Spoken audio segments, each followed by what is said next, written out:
Did you know that Woody Harrelson's dad was an assassin? Like, I'm serious.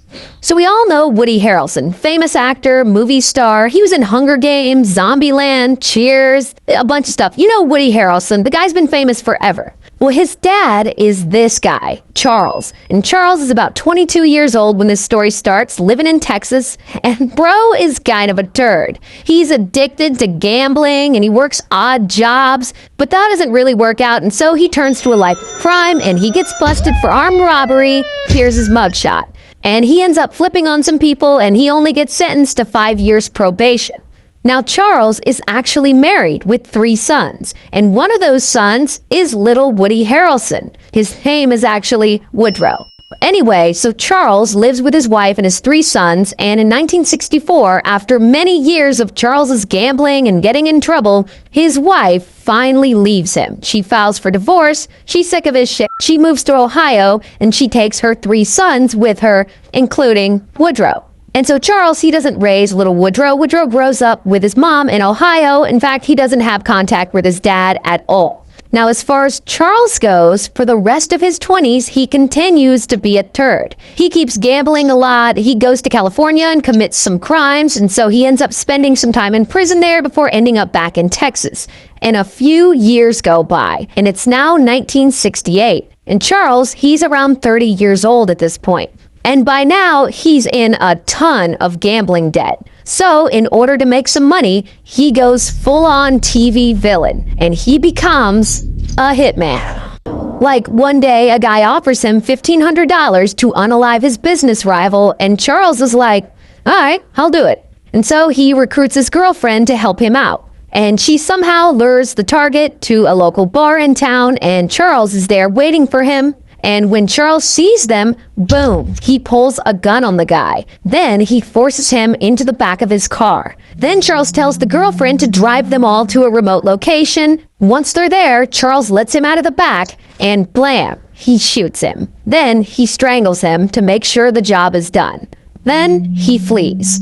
Now, at this point, he's gotten away with this murder, and he could lay low and probably be fine, but that's just not what Charles does. He's got gambling debt to pay off. So instead, he agrees to do another hit job. 6 months later, someone offers him one. They offer him $2,000 to assassinate a guy, and Charles accepts this job. And he goes and he finds this new target and blam, he unalives him the same way he did the first guy, and he disposes of the body and he flees.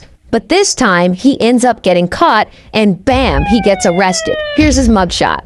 Here's the thing though. He goes to trial for the first murder that he committed, and the jury actually ends up being deadlocked on whether or not he's guilty beyond a reasonable doubt. So he gets acquitted. However, he has to stay in jail while he goes to trial for the second murder. And this time, he's found guilty and he's sentenced to 15 years in prison. Meanwhile, little Woodrow, at this point, he's like 12 years old, still living in Ohio with his mom, and he has no idea that his dad is a hitman, no idea his dad is on trial for murder. Until one day, around this time, he's in a car and the radio is on. And a news report comes on saying, Charles B. Harrelson is on trial for murder. And Woodrow's like, oh shit, that's my dad. I guess he's a hitman. Now, you would think that a long prison sentence would be the end of Charles's tenure as a hired assassin. Oh, but it's not. It actually gets much worse. Because about 5 years pass, and it's now 1978. And Charles, he gets out of prison for good behavior. Now, again, he is at a point where he could just chill and lay low and attempt to live a normal life, but that's not what he does. He gets right back to gambling and he becomes addicted again, and I assume that that puts him back in debt, and he needs to pay that debt off, which means he needs to become a hitman again.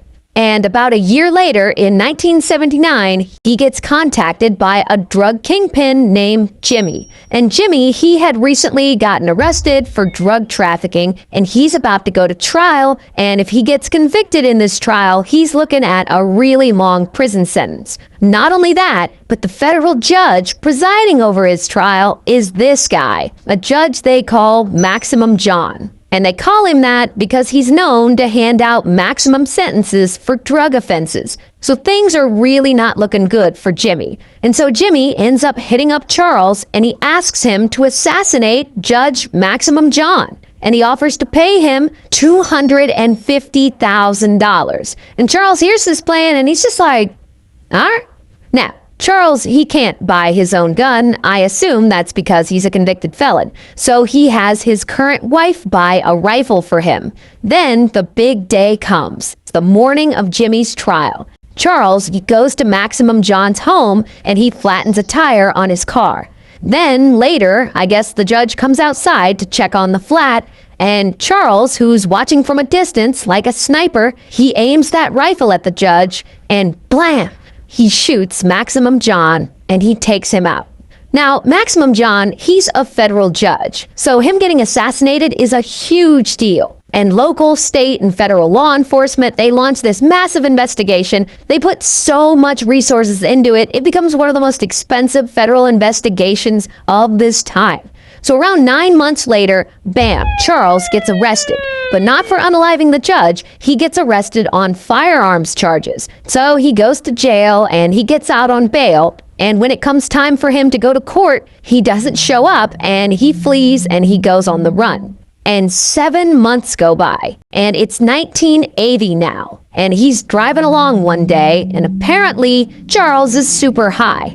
I guess he's into drugs too? And he has injected himself with so much cocaine that he's starting to hallucinate. And so he's driving along the highway all high, and he suddenly gets really paranoid. And he becomes convinced that there's a bomb hidden in the muffler of his car. And so skirt, he pulls over onto the side of the road. And he has a gun in the car, and he gets it out, and he points it at the back of the car, and blam, blam, he starts shooting at his own vehicle. I guess he's standing at a distance because he's trying to trigger the bomb and to get the bomb to go off. But since there isn't really a bomb in his muffler, this doesn't work, and he just ends up blowing out one of his own tires. Now, eventually, with all this commotion going on, police show up. But Charles, he's not going to go down easy. He sees them and he freaks the hell out, and he threatens to unalive himself. Basically, he takes himself hostage. And while he's standing there freaking out and rambling, he also claims a bunch of crazy things, like that he's the one who assassinated JFK and stuff like that.